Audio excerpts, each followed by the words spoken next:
Mario, listen. Obscitans Abyssus has created an automated system across dimensions and worlds, where puzzle pieces are connecting, slowly working toward one goal. There are 12 items in this world, each with a unique power and nightmarish side effect. They were meant as gifts of chaos to further divide and collapse cities. The Aishi weren't always in the Order of Light, not always in league with the Elders. Before the Shadows came, we were just like any other civilization. We built a model society, but still lived by the same fatal flaw as all the others. What would you do if a power was presented to you? Could it corrupt you? Obscitans Abyssus brought these questions, and it led to the slow demise of our dream. But it had another effect. For some reason, as the world crumbled, some of us were able to survive. And with the residual energy from open gates and the 12 artifacts, we transcended into a new skin. Ellen Trechend was already here, unleashing pain and despair after bursting into our world from one of the large gates. For this world to live on, something had to be done. I saw this, and a vision suddenly projected into my head, strange beings with words of motivation. It was all up to me. I used my mind to envision the artifacts, still in possession of warped souls. The energy that swirled around them was glowing. With my thoughts, I stole control of the artifacts, combined the energies and put it right into the heart of the largest gate. The world shook. Ellen Trechend was trapped in the void, and the gate snapped shut.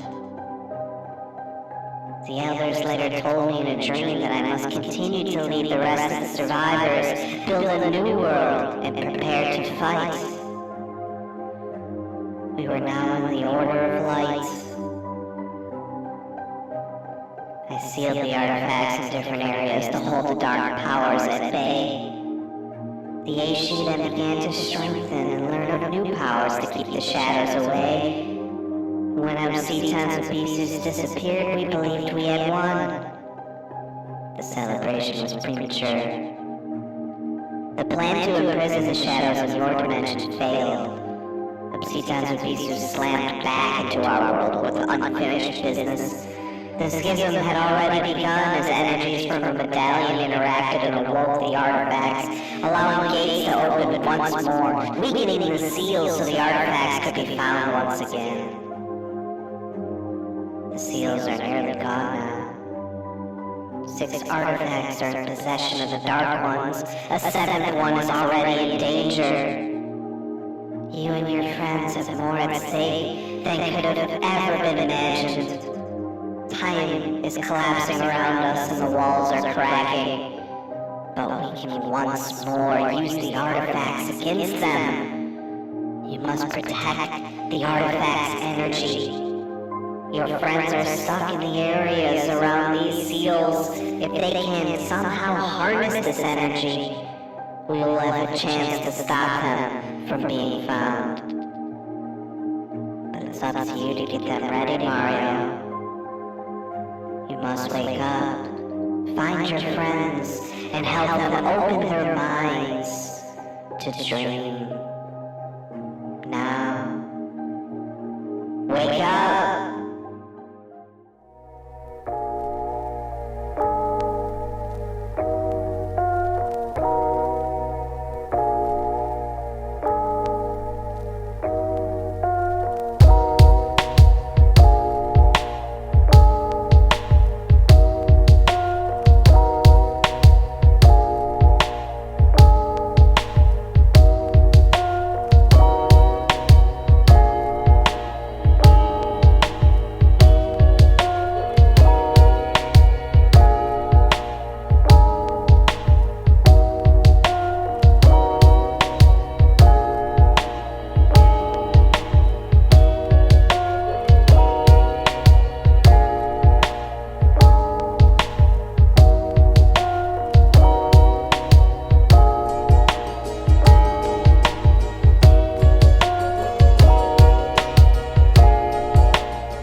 In the pastures of Fardora, grasslands cover a wide area of holes in the ground.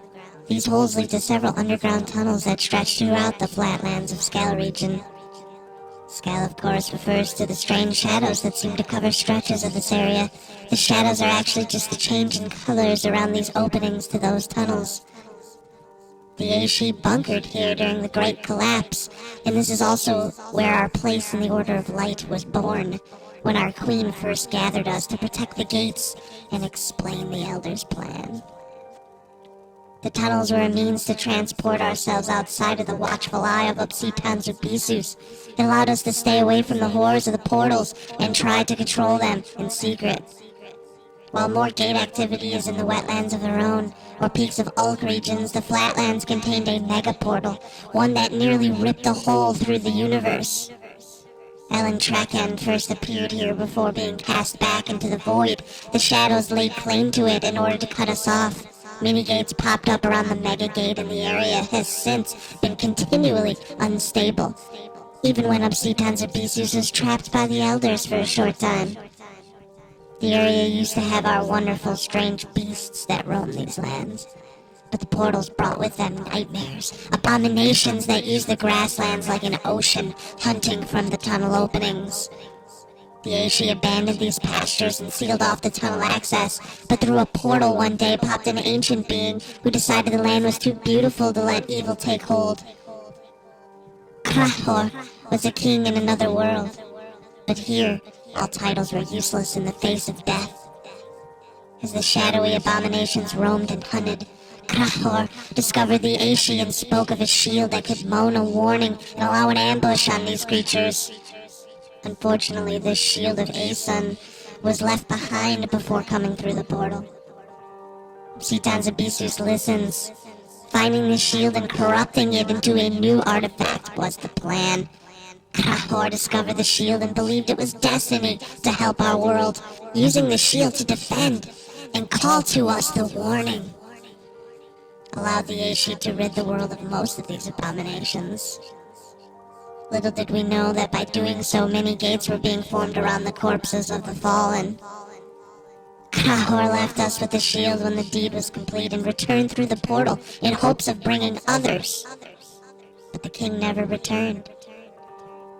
The shield did help us a little bit longer until the queen discovered the dark secret. The unstable pastures were too dangerous again. Abominations tripled as they came through the newly formed mini-gates. The queen had no choice but to seal this shield away and quarantine the area. As the shield's energy stirs again, two teams in dire straits, looking for a way back, face off as Air Jordan travels to take on low-key Lebowski Thor. The question is, will it be too late to protect the shield when the dust settles on this matchup? If the shield of Aeson is lost, there would be no way to hold back the abominations from roaming the rest of the world.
news at this hour.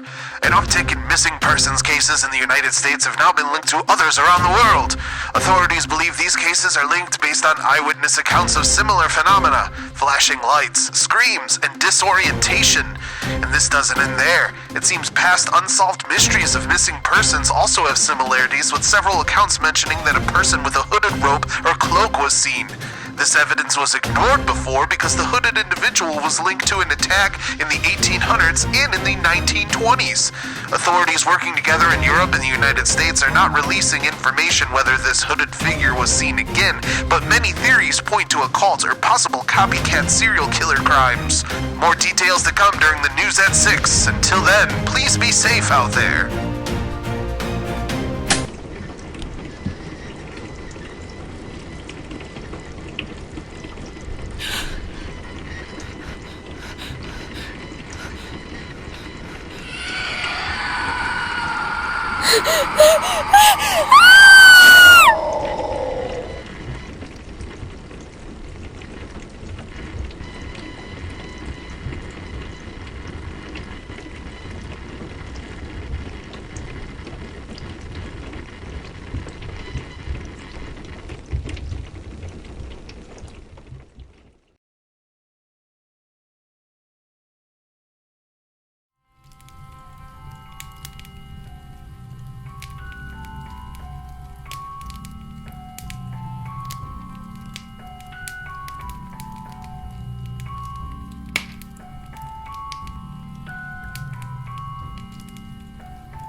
Deserts of Meathlú used to be as lush as any place in this world, but something terrible happened here that eventually scorched the area and left it a near barren wasteland with only remnants of what it once was. During the first war with Obscitans Abyssus, the Aishi came here to gather ingredients for healing potions and energy replacements. As we ascended into the Order of Light, we had new ways of communicating, new ways to spread our light and balance with an ability to use it as a means to incapacitate creatures or block the shadows from taking hold of an area. Obscitans Abyssus can alter elements, though, and a storm system came through and decimated this place. We did fight back, but our power was only enough to buy us time. The Aishi didn't want to lose this important land, as we considered it a blow to the Order of Light. Many of the potions and replacements also aided other beings. But this need led to mistakes. Dark whispers and minds led to dreams of a sword with properties of our light. It was known as the QFTGB. Of course, this was another trick by the shadows. Despite its name being related to an old tale of a sword that could be used to vanquish old gods, this sword actually stole light energy and imprisoned it inside. This led to many Aishi being trapped, and the storms and shadows to worsen in the area. The queen had no choice but to seal the sword away. A pain that still lingers, knowing that many Aishi souls are still within the sharp blade.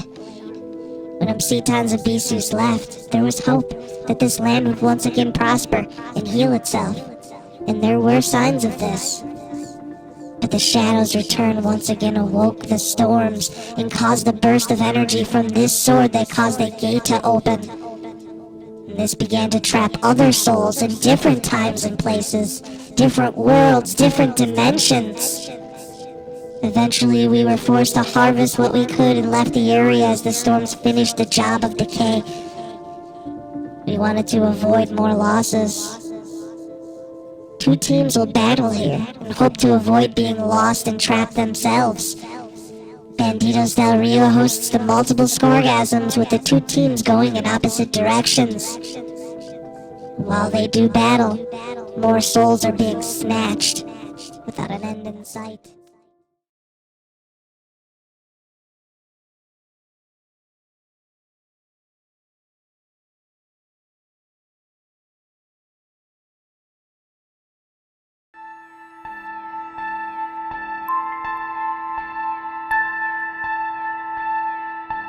Is going to plan, and the humans are under our control.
Gardens of Liadan is an area where the Queen called home before and after the Order of Light. The Queen was born here when it was a village and returned after ascending into a new consciousness. A line of trees mark a path on the outskirts of the gardens, and within the circle are areas of flowers and hedges and small waterways. This is one of the places in the wetlands of our own, and was a resting place. A place where the Queen and other Unseelie within the Aishi could be safe and free to connect. It was a haven during the early days of the war, as protections were cast around the paths of trees to ward off shadows and monsters. But like every safe place before it, Obscitans Abyssus does not stop until it all comes crumbling down. A gray-haired lady once popped in through an unexpected gate and was left in awe of the beauty in this area. A want and need to be lost within the mazes of the gardens is difficult to ignore. But while within the trees, the woman became hungry and decided to forage for food. Obscitans Abyssus took it as an opportunity to defeat our defenses. Many aeons before, a semi-god named Òrdugh visited these lands carrying a cauldron that contained a mystery elixir, one that could claim life or give you eternal life. It all depended on your heart. Òrdugh came to the gardens to visit the Queen after a vision from the elders. As a gift, Òrdugh left behind a cauldron. Over the time, the cauldron was kept as a sacred symbol of hope that the Order of Light would prevail. It was left untouched within the walls, the trees. The cauldron of Òrdugh was of course perverted into a new relic, though, one that contained an elixir that created an unstable flow between life and death. The gray-haired woman, who was once named Liadan, found the cauldron, was mesmerized by the concoction seemingly boiling inside. Taking a sip, a great beam of light opened up around her, trapping her between life and death, and between gateways, forever doomed to phase in and out like a ghost. Liadan can be spotted on Earth sometimes within the phases. The energy created from this moment caused a ripple that took down the Aishi defenses. Now the shadows had control and access. The Queen had no choice but to abandon these gardens, which were now a trap. The cauldron claimed many other souls in different ways, always trapping them between life and death. When one walks through this area, they may feel like they are not alone because of this. Of course, there are two players here amid the new war with the shadows, as the Siamese Dreamcats host Bandidos del Rio in a matchup between two opposites, contenders and survivalists. As they struggle to find footing and to avoid the mind-controlling sense of this region, the Cauldron of Òrdugh is in danger, becoming the symbol for the chaos.